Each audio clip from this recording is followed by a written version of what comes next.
Margaret Thatcher took on the NUM and trade unions, and it was a tough slog, but she beat them. But they were an external force as far as the government was concerned. They were in receipt of government money, but they weren't actually in the civil service and embedded in the institutions of the state.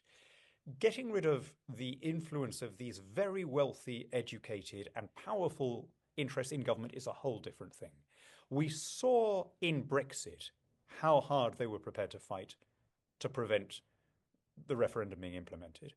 Multiply that by about 4, because this time they'd be defending their own mortgages and school fees. It wouldn't just be defending their ideology, right?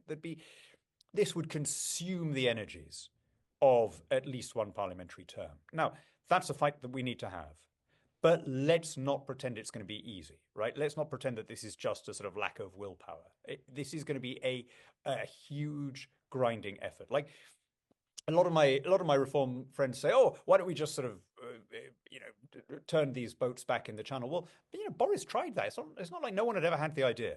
Boris tried. He was told by the admirals that would be illegal. We're not going to do it. Now, if you're in government, you've got to think about things like that, right?